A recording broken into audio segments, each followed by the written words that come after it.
Welcome to the Coaches Preview Show. I'm Darrin, Williamson County Schools Athletic Director, and I'm happy today to have as my special guest Centennial head basketball coach, boys basketball coach, Jeremy Moore, Patrick Whitlock from Ravenwood. We're talking about tonight's WCTV Game of the Week. Gentlemen, thank you for being here. Thanks, Darrin. Appreciate it.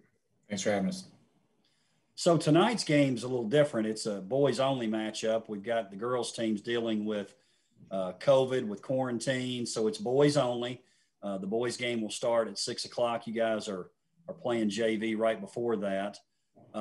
We'll talk about that here in just a bit, about how maybe that's a little bit of a challenge. I watched Coach Moore's squad take on Brentwood on Tuesday night. It was really a little bit different in terms of a boys-only game. The crowd was even smaller than we already have. So we'll talk about that here in just a bit. But it is a little bit different. Coach Moore, let's start with you. You're the new kid on the block, but not really. You were at Independence High School for several years. Tell your audience, or our audience here, a little bit about your journey as a coach and how you got back to Centennial High School. Okay. This is my 18th year coaching, so I've been around a pretty good while now. I started at Laverne High School. I worked under Barry Wortman for years, and I also worked under Troy Allen. So I've had two great guys to kind of learn from, and then I've been the head coach for the previous 8 years at Laverne High School. That was my second stint there.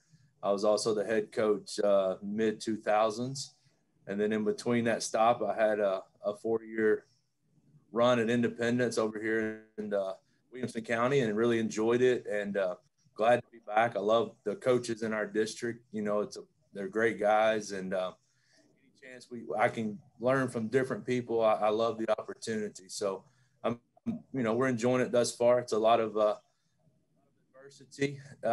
Anywhere you're at year one, you throw in the pandemic and everything else. It's been a kind of a whirlwind for us, but we're super excited that we're still having the opportunity to play. Doesn't matter if it's at 6 o'clock or 4 o'clock or whatever. I'm glad to, be playing. There's kids across the state that I'm sure would love to be playing right now. So we feel very fortunate. And you have a unique perspective, Coach, in that you were in the league, you left the league, you come back to the league. Talk about that. Being away from WCS, it was one of those things that when you had an opportunity to get back here, just talk about being in this district and in this county as a coach. I mean, it's a special county, special district. I'm coming from the Rutherford County district where, it's just less support all the way around from a community standpoint, especially. And it's one thing that I miss is the student sections and the packed gyms and things like that. That's one thing that makes this a really special district. Hopefully we can keep that going once we split off into next year. But I think we as coaches can get together and put together a region schedule and keep that going. But it's just it's very important. Basketball is very important to each community. And even though we're kind of all part of Williamson County, it feels like, Centennial's got a little cutout of a community. Franklin's definitely got a community. Independence, even since I've left, has grown into a community. Summit, every school kind of has their own little niche, what they want to be about. And it's really fun for the kids, and I know we talk about it quite a bit here with my guys. Frustrated about the fans and not having people to play in front of. But, to be honest, coming from Rutherford County, these are kind of the ordinary crowds for us. So hasn't been a ton difference for me. It's a lot easier to communicate and things like that. But I know for the kids' sake, we would love to pack gyms, but we also understand the protocols that have been put in place to keep us playing, and we respect those as well. Well, Coach, I'm glad you mentioned that because, something I had mentioned to someone earlier is, our crowds really right now are pretty typical of a lot of places. In fact, Jeremy Qualls and I were talking about this last year. He and I were at the middle school championship game, and I can assure you the crowd last year at the middle school championship basketball game was bigger than most high school crowds outside of WCS. So I'm glad you mentioned that. That's something I always talk about, and it is unique being here. Coach Whitlock, You guys obviously had some battles when Coach Moore was at Independence High School. Now, me personally, as the person that kind of oversees athletics here for the district, I was very excited about Coach Moore coming back into the district. I think you probably were in some respects, but in some respects, maybe not, right? Well, yeah, I mean, I like Coach Moore a lot. He's a great guy. He's one of those guys. When he was at Independence, I was ecstatic when he left because his teams were always very thoroughly prepared. There was, you go into this week and we're fortunate that we didn't play Tuesday because I have to implement some new things that he hasn't seen because he's seen everything else and they'll be prepared for everything else. I'm sure he just thinks this is like gamemanship right now, but it's the truth when it's all said and done.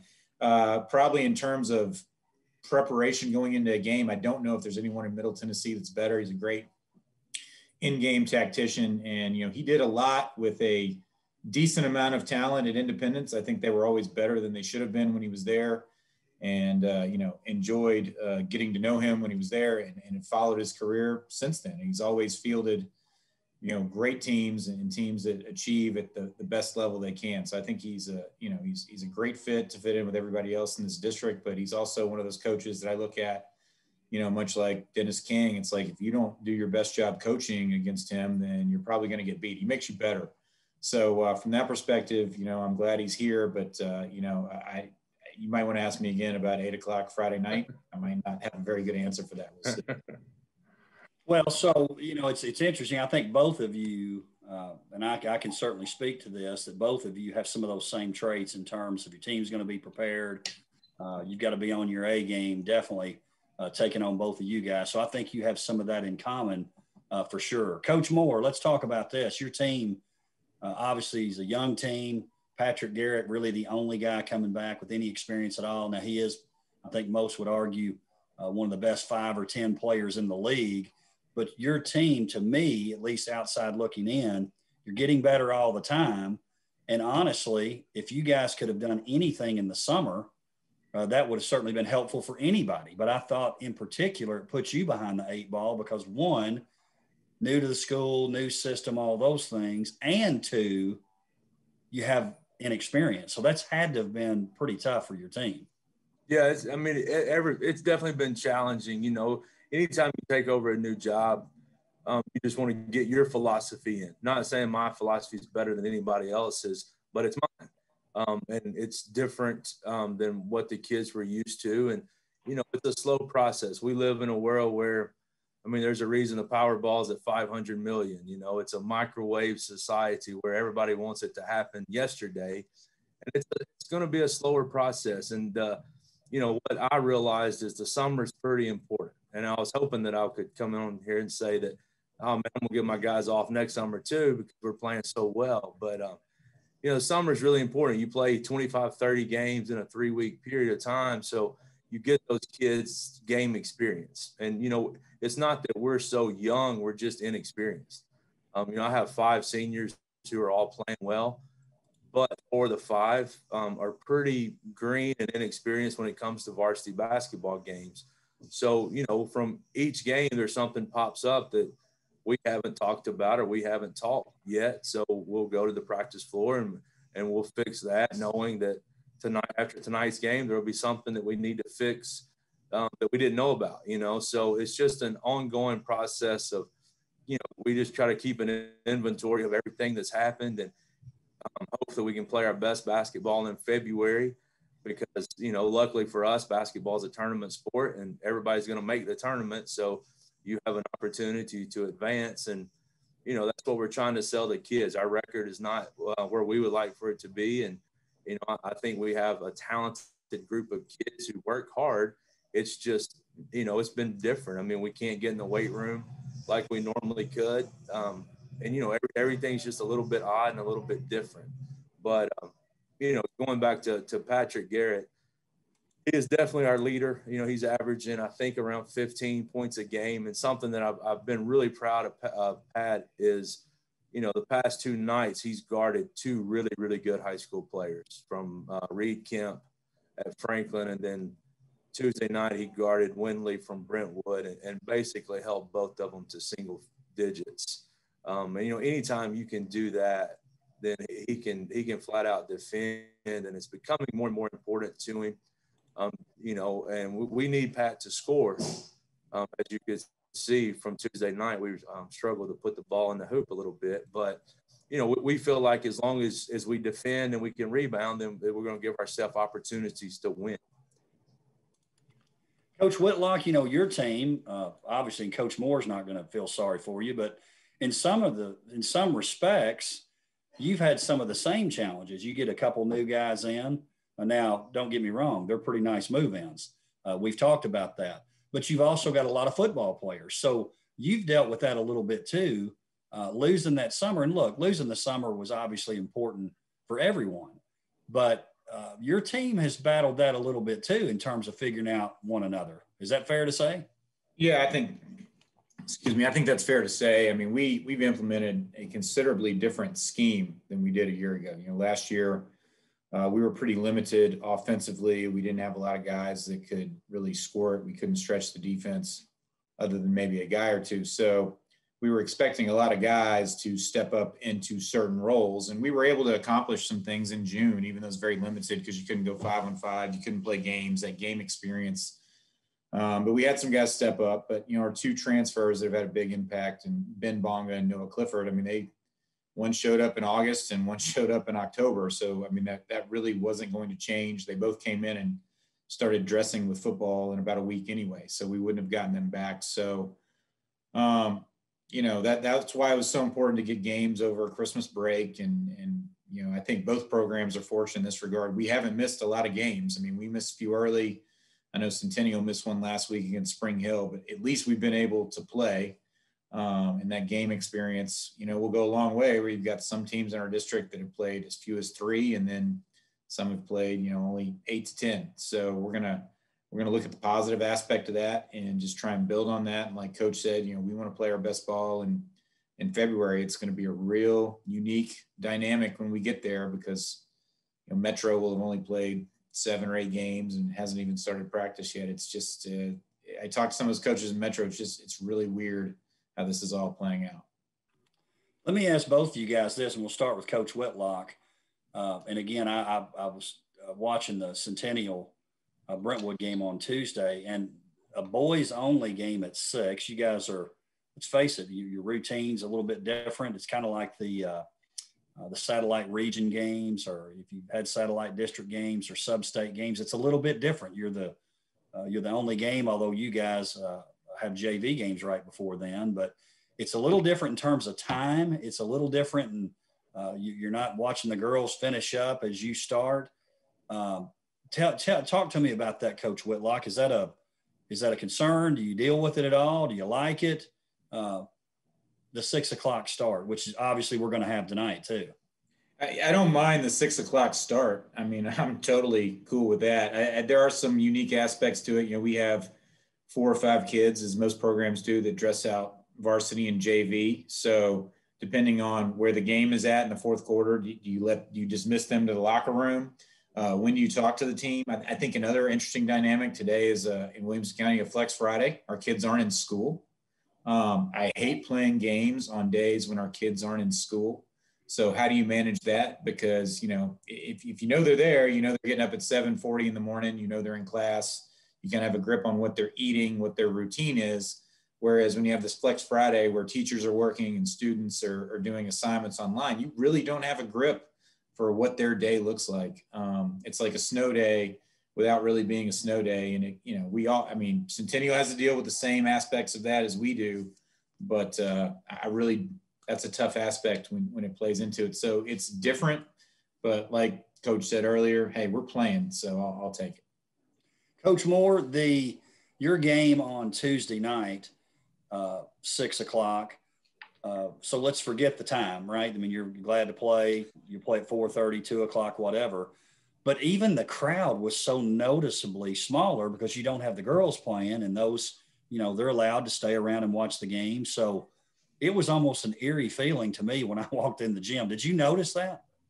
Yeah, a little bit, especially being, you know, familiar with the league and what we're normally used to playing in front of. And even up until this point, you know, our crowds have been under the obviously the numbers, but they've been good crowds, you know, it's parents and things like that. But minus the student section, I mean, we've had great crowds at Centennial most every game we've played. So, yeah, it was very noticeable. You know, I think it's more noticeable for the players, for the kids.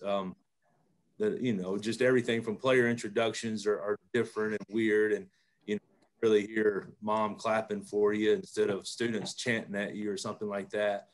But you know, I think we're used to it now, and I think the kids are fine with it. You know, and like Coach said, I'm fine with it as long as we're getting the opportunity to play and practice and get better in those things. You know, and as for the different time slot, I mean, you know, we play a Christmas tournament games at 11:30, so we've tried to give them the experience of playing at different times. So when this does pop up, it's not that big a deal.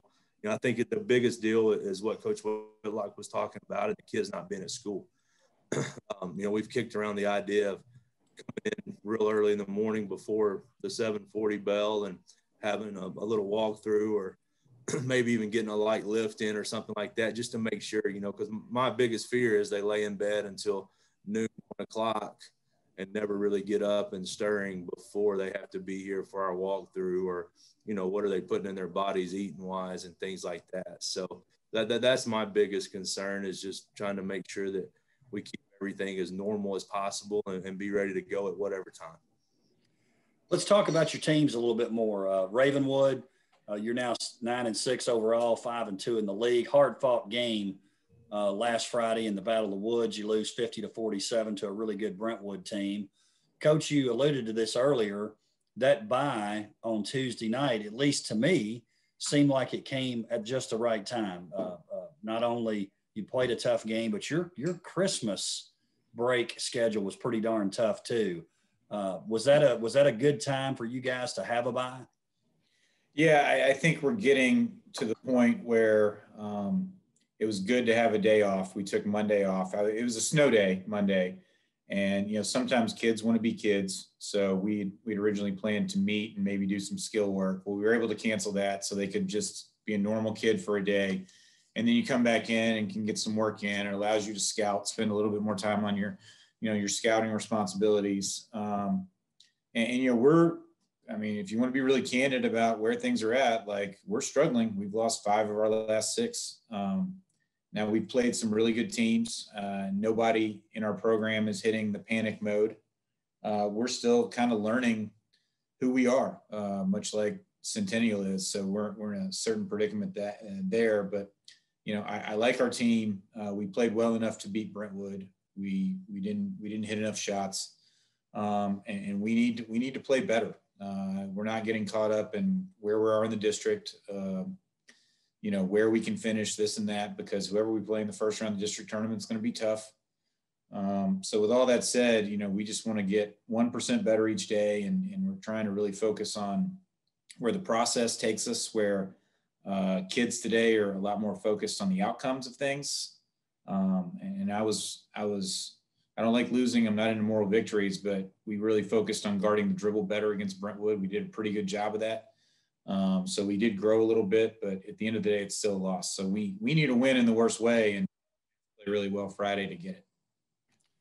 Coach Whitlock, without going into much detail, you played without Connor English, Trevor Andrews, who's now back. They battled some injuries. How's that impacted your lineups in terms of trying to put guys in spots for those 2 young men who are so important to your team? Yeah, I mean, our starting lineup has been kind of a revolving door. I mean, we have started lots of different lineups.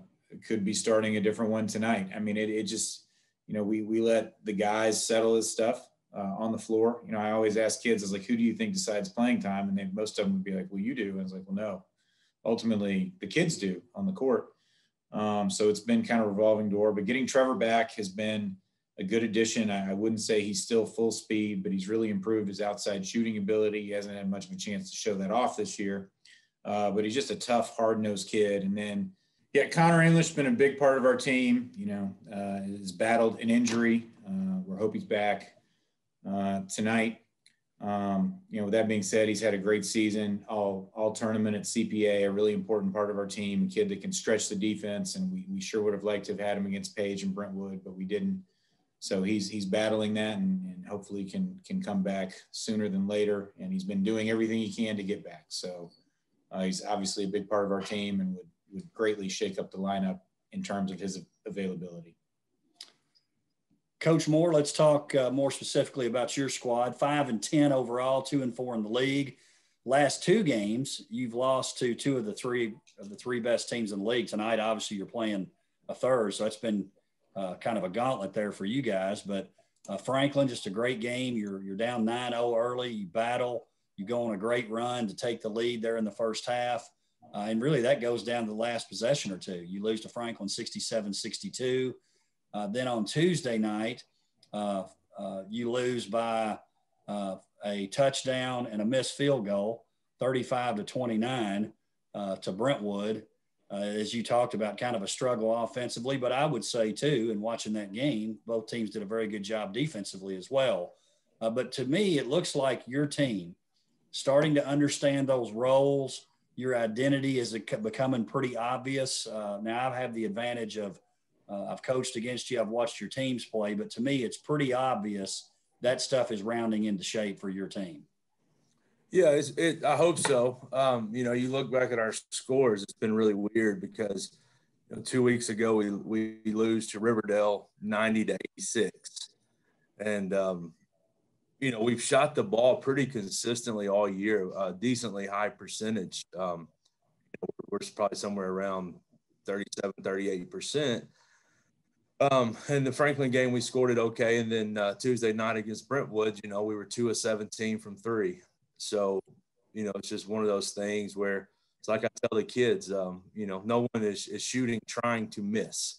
So we can't really control that all the time. So, let's focus somewhere else. But definitely, I think we've defined roles and some of the kids, most of the kids, all the kids that we dress, they're embracing that role. They're trying to get their role into every game. We've got a junior, Malachi Pointer is his name. But, kid, I can't get him to shoot the ball at all.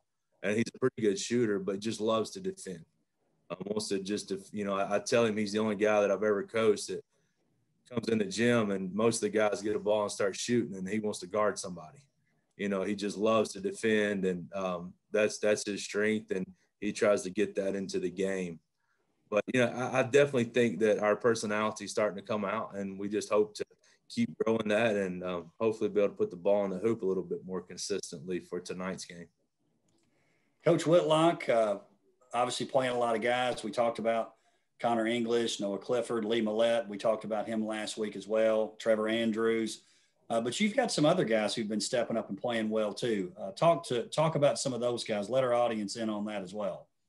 Yeah, I think one of the most pleasant surprises of our team this year, we touched on it earlier, the emergence of Connor English. We knew that was a possibility, but then Ben Bonga, the transfer from Chicago, very hard-nosed player, very good slasher, capable three-point shooter that really, I would kind of like him to shoot more, but he's not getting a whole lot of looks. He would rather operate in the paint. But Jake Mulder, another kid that is a junior that has emerged taking a big step from his sophomore to junior year. And then Matt Williams, another kid that put a lot of time in, our highest three-point percentage shooter, kind of playing the stretch four position, I guess you could say for us. So we got a lot of different guys that can step up and fulfill a lot of different roles. I think that's what I like most about my team. We can grind and play a game in the 40s and potentially have success, or we can go play a team that wants to play up tempo and run. So I like the dynamics. We can put a lot of different lineups on the floor, but it's kind of getting to that point of the year where we need the alphas to kind of step up and shorten that rotation. So we've been playing 10, 11, 12 guys. We're getting to the point where that's going to have to look more like 9 or 10. And that's going to be a very tough decision for us. Coach Moore, obviously we talked about Patrick Garrett and you'd mentioned about him guarding Reed Kemp, guarding John Windley, which obviously those are tough tasks. You did a nice job, in particular Tuesday night, I thought, with Windley. But Trayvon Barbary is a guy that I've noticed that's really played well for you guys. playing guard for you. Lincoln Aholt, the sophomore post. Those guys have played well too. Yeah, Trey came to us from Florida. Same situation that Coach Whitlock was talking about. Just kind of showed up in September, and he's a hardworking kid. We're expecting him to continue to grow. He's just a junior, but he's helped us from a scoring standpoint. He can really shoot the ball, getting better every day at driving it and creating for his teammates. I think Trey's averaging right at 10 a game, 4 rebounds a game. We ask a lot of him. He inbounds the ball, which is very important in our system.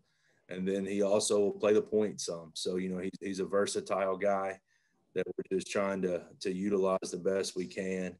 And then Lincoln is our big sophomore. He's got some maturing to do from he needs the weight room and things like that. But, he's had some really, really good games. He's had some 20-point games this year.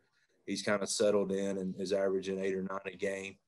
But, we're expecting – we need that post presence. When we have the post presence, I think it makes us really tough to guard.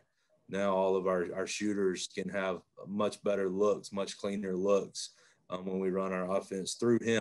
And he's done a good job of growing up. And, it's hard for a 15-year-old to battle against 18-year-old men every night. And he's getting thrown to the wolves a little bit, but he's handling it well. And then we've had, all of my seniors have really stepped up. Luke Westmoreland, he's a 6'3" wing, shoots the ball really well. He's becoming a really good rebounder, which is something our team needed. He wasn't great at the beginning, and he's kind of developed into that role a little bit. But, he's averaging 7.5 points a game, almost 5 rebounds a game as well. And then we've got 2 backup post guys that are seniors, Matt Joyner and Chase Thomas. Both provide our team with the toughness and physicality that we need, and you have to have that in this league. This league has some really good post players. It seems like everybody has that 6'6", 6'7" kind of strong guy. So those guys have enabled us to continue doing what we do, even if Lincoln gets in foul trouble or, whatever happens and he's not around, then those guys just step in and we continue running the same exact stuff that we always run. And then a couple of juniors that come in off the bench is Matthew Bussing has done a good job of making shots. He's kind of our, I call him the microwave, like Vinnie Johnson, because if we need an offensive spark or something like that, that's kind of who we go to. And he's our guy that can, when he gets going, he's a really, really good shooter.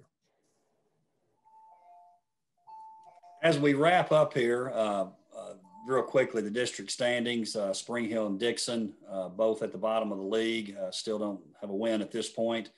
Centennial sitting at 2-4, Summit 2-3, Page 3-4, Independence 4-3, and then Ravenwood 5-3, Brentwood 4-1, Franklin 6-1. So still a lot of basketball to play. I think one thing that is interesting is, and you guys are aware this is going to be so different in the tournament, that the better seed, so to speak, is going to host throughout. Now, I'm assuming that means that once we get to the region, if it's a like-minded seed, a 2 versus a 2, our league will end up hosting because we were due to host the tournament. Unfortunately, Coach Whitlock there at Ravenwood, you guys were going to be hosting the district and region. I know that's a bit of a bummer for you guys, but certainly that's going to be an impact once we get to the postseason. Now, let's talk a little bit more about tonight's game as we wrap up here.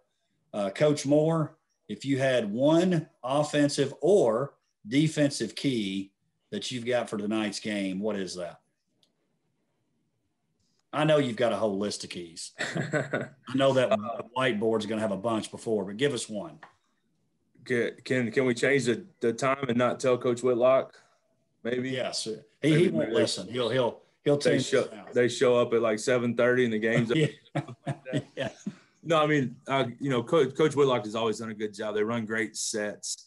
So I think it's really important for us to be able to get back in the defense and stop them in transition and make them earn buckets, preferably 2-point buckets and not 3-point buckets. That would be my defensive key. And then, I'm pretty simple on offense. We just hope we shoot it into the goal. Coach Whitlock, How about for the Raptors? Pretty similar. I've been very impressed with their ability to shoot the ball, especially late. They clearly have some guys emerging from 3-point land. So we want to try and limit their 3 attempts, make sure that they don't get clean looks and clean up the glass on the defensive end. And then offensively, we're going to have to come out and execute. I mean, we're going to have to execute our sets, be prepared for probably a little bit of everything. It's been a very extensive week of preparation. But, all that stuff kind of goes out the window. If you guys don't go out and execute, then you haven't done a good job as a coach, and you're probably not going to win. So that's what we're going to have to do.